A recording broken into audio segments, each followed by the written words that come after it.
Boa tarde, irmãs e irmãos, graça e paz. O texto bíblico para a nossa meditação se encontra em Gálatas, capítulo 5, versículos 22 a 24. Mas o fruto do Espírito é amor, alegria, paz, longanimidade, benignidade, bondade, fidelidade, mansidão, domínio próprio. Contra estas coisas não há lei. E os que são de Cristo Jesus crucificaram a carne com as suas paixões e concupiscências. John Wesley disse: Senhor, não permita que eu viva inutilmente. Na carta de Paulo aos cristãos de Roma, ele usa a expressão fruto para significar consequência.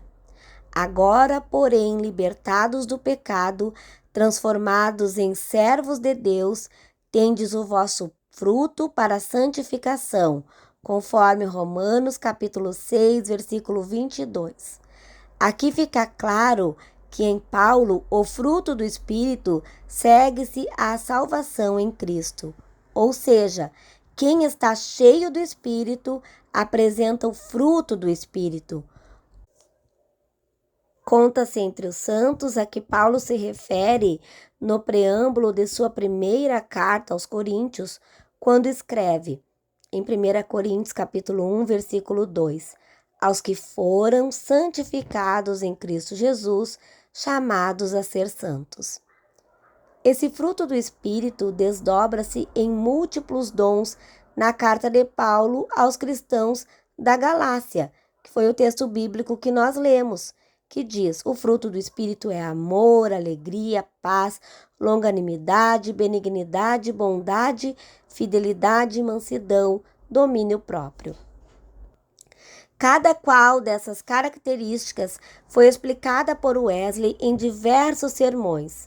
Por exemplo, a mansidão foi analisada em seu sermão sobre o Sermão do Monte, baseado no dito de Jesus: bem-aventurados os mansos, porque eles herdarão a terra. Mateus capítulo 5, versículo 4.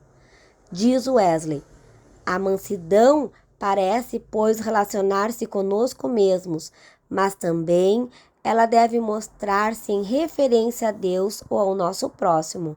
Quando a mansidão se refere à atitude da alma para com Deus, dá-se-lhe usualmente o nome de resignação. Quando a consideramos mais estritamente em relação a nós mesmos, chamamo-la paciência ou contentamento. Quando é exercida no trato com outros, é chamada de doçura para com os bons e delicadeza para com os maus. John Wesley recorre com frequência aos escritos de Paulo, que neste último, tendo vivido em Corinto durante 1 ano e meio, conhecedor dos costumes pagãos daquela colônia grega, teve imenso trabalho para esclarecer aos convertidos daquela jovem comunidade cristã alguns pontos da vida nova em Cristo. Na verdade, séculos de paganismo marcavam suas mentes e os levavam por vezes a confusões sobre os ensinos cristãos. O ensino de Paulo aos novos cristãos de Corinto, Colossos, Filipos e de outras colônias gregas é registrado nas cartas que o apóstolo lhes enviou e tem sido fundamento para a vida dos cristãos de todos os séculos, inclusive os cristãos e cristãs do século XXI. Escrevendo à comunidade de Colossos, a quem denomina santos e amados, recomenda a prática dos dons do Espírito, compaixão, bondade, humildade, mansidão, paciência e perdão mútuos, e lembra, por último, o amor, a que denomina vínculo da perfeição. Colossenses capítulo 3, versículo 14. O grego, língua original dos textos paulinos, tem 3 palavras para significar amor. São elas: eros, filia e ágape. Dessas três, Paulo sempre utiliza a última delas, ágape, para dizer do amor divino e do amor que deve haver nos cristãos e cristãs.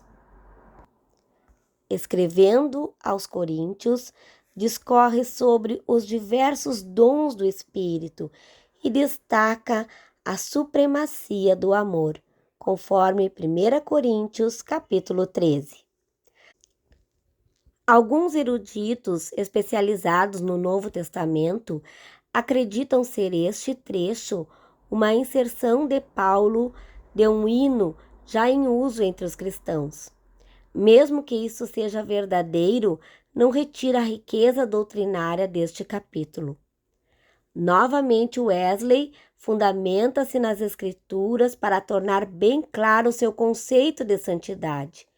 A beleza da santidade do homem interior, do coração que se renova segundo a imagem de Deus, não pode deixar de saltar aos olhos de todo aquele que, pelo poder de Deus, os tenha abertos.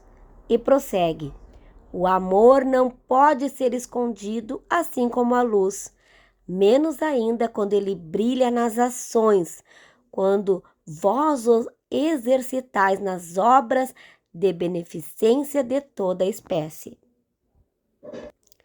Vemos então que em Wesley a santidade bíblica vem conectada a obras de beneficência de toda espécie.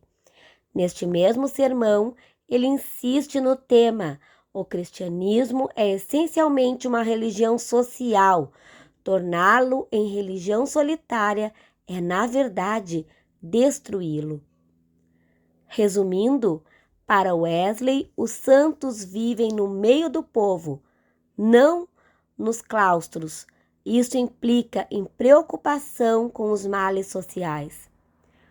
Wesley estimulou seus companheiros a lutar contra o alcoolismo e coroou sua vida de busca de santidade ao escrever uma carta muito importante em sua última semana de vida. Destinou esta carta a William Wilberforce, político inglês. Naquela época, na Inglaterra, dominava o tráfico negreiro e por isso, nesta carta, Wesley o conclamou a lutar contra a escravidão, prática por ele ali denominada execrável vilania, uma horrível prática infame. Na carta aos Gálatas, no capítulo 5, versículos 16 a 18, Paulo também é rigoroso e relata expressamente a consequência de viver na prática das obras da carne, declarando que os que a praticam se excluem ou não herdarão o reino de Deus. Segue citando-as cuidadosamente, uma a uma, como sendo prostituição, impureza, lascívia, idolatria, feitiçarias, inimizades, porfias, emulações, iras, pelejas, dissensões, heresias, invejas, homicídios, bebedices, glutonarias e coisas semelhantes a essas. Mas Paulo demonstra compaixão pela pessoa que chegar a ser surpreendido em alguma ofensa, instruindo os que são espirituais a encaminhar tal pessoa com espírito de mansidão, olhando por si mesmo, para que também não seja tentado. Contrastando com as obras da carne, após citá-las juntamente com sua irremediável consequência, Paulo relata o fruto do Espírito, afirmando que as pessoas que vivem em Espírito também devem andar em Espírito, sendo por ele dirigidas e influenciadas, andando assim em perfeita comunhão e sintonia com Deus, inspirando o mundo com as seguintes práticas: prática do amor, da caridade, do grego ágape. É um modo raro de amar.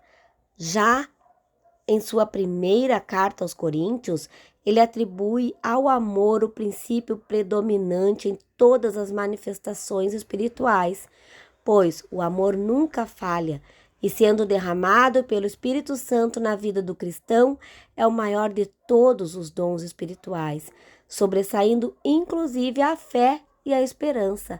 Afinal, Deus é amor.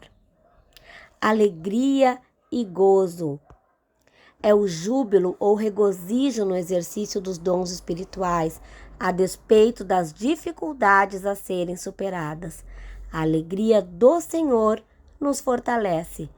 Paulo assegura aos irmãos colossenses que deveriam se apoiar e se fortificar em toda a força que vem do glorioso poder de Deus, para que se pudessem suportar tudo com paciência, sendo agradecidos a Ele com alegria.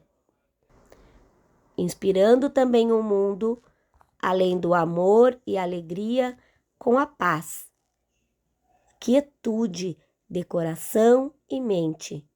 Shalom é estar em estado de plenitude, pronto para enfrentar a adversidade sem se corromper.